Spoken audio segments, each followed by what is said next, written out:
Kalyan same to same Chandrababu Naidu లాగానే రాజకీయం చేస్తున్నాడు. చంద్రబాబు ఏ రకంగా అయితే అబద్ధాలు, విష ప్రచారాలు, కుట్రలు, కుతంత్రాలు వీటి మీద ఆధారపడి రాజకీయాలు చేస్తాడో అదే విధంగా పవన్ కళ్యాణ్ కూడా అదే తరహా రాజకీయం చేస్తున్నాడు. గత దశాబ్ద కాలంగా చంద్రబాబు ఏ రకంగా అయితే జగన్మోహన్ రెడ్డి మీద విష ప్రచారం చేస్తున్నాడో same to same Pawan Kalyan కూడా అదే దారి ఎంచుకున్నాడు. అంతే తప్పిస్తే ప్రజలకు ఒక మంచి పని చేసింది లేదు, చేయాలన్న ఉద్దేశం కూడా లేదు.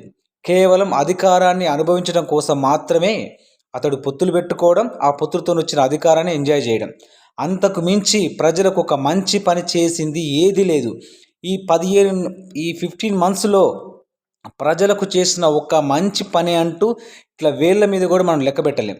ఎందుకంటే ఎంతసేపు ఎప్పుడో ఒక 15 రోజులకు ఒకసారో 1 మంత్కి ఒకసారి అలా బయటికి వచ్చి సబ్జెక్టు ఒకటి ఉంటుంది, మాట్లాడేది ఒకటి ఉంటుంది. సబ్జెక్టుకి ఇతను మాట్లాడిన మాటకి ఎక్కడ కూడా పొంతన ఉండదు అనమాట. సో ఈరోజు మాట్లాడిన సబ్జెక్టు మళ్ళీ వేరేసారి ఇదే సబ్జెక్టు మాట్లాడినా కూడా దీనికి పొంతన ఉండదు. సో ఇలా పొంతన లేని మాటలు, పొంతన లేని సమాధానాలు, పొంతన లేని ప్రశ్నలు. తనే ప్రశ్న వేసుకుంటాడు, తనే మళ్ళీ దానికి ఒక పొంతన లేని ఆన్సర్ ఇస్తాడనమాట. సో అధికారాన్ని ఎంజాయ్ చేయడం కోసం మాత్రమే అతడు రాజకీయాల్లోకి వచ్చిన తప్పిస్తే రాజకీయాల్లో ఇతనికి చిత్తశుద్ధి అంటూ ఏమీ లేదు.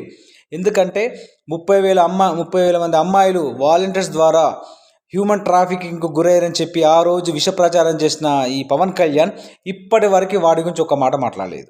అంటే ఇతను మాట్లాడిన మాటలు అంత డొల్ల తప్పిస్తే నిజాలు ఏమీ ఉండవు. కేవలం అధికార దాహంతో అధికారాన్ని అనుభవించడం కోసం తప్పిస్తే ప్రజలని నిలువునా వంచిన చంద్రబాబు నాయుడుకు సపోర్ట్ చేస్తూ అడుగులకు మడుగులొత్తుతూ రాజకీయంలో ఇలాంటి దిగజారు రాజకీయాలు చేస్తున్న ఒక దిగజారుడు రాజకీయ నాయకుడు తప్పిస్తే ఇతడు ఏమాత్రం కూడా చిత్తశుద్ధి లేని నాయకుడు. సో ఇప్పటికైనా ఆంధ్రప్రదేశ్ ప్రజలారా, కులం చూసి ఓటేయకండి, కులం కన్నా గుణం మిన్న. ఎవరైతే మీకు మంచి చేసిర్రో, ఎవరైతే గత 5 సంవత్సరాలు సంక్షేమ అభివృద్ధి చేసి ప్రజల జీవితాల్లో వెలుగులు నింపి వాళ్ళ యొక్క విద్య, వైద్య అన్నిట్లలో మార్పులు తీసుకొచ్చి ప్రజల వద్దకు పరిపాలన అందించిన జగన్మోహన్ రెడ్డి లాంటి గొప్ప నాయకుడిని మీరు విష ప్రచారాలతోటి నమ్మి ఓటేయడం వల్ల ఈరోజు ఆంధ్రప్రదేశ్ రాష్ట్రం ఎంత అన్ని రంగాలలో అధస్థాయికి వెళ్ళింది తప్పిస్తే ఏమాత్రం కూడా ముందుకు వెళ్ళే పరిస్థితి లేదు. సో ఇప్పటికైనా గమనించండి, చంద్రబాబు, పవన్ కళ్యాణ్ చేసే ఈ కుట్ర రాజకీయాలని ఎంత త్వరగా తిప్పికొట్టి వీళ్ళని రాజకీయ సమాధి చేస్తే తప్పిస్తే ఆంధ్రప్రదేశ్ రాష్ట్రం ముందంజలోకి వెళ్ళడం కష్టం.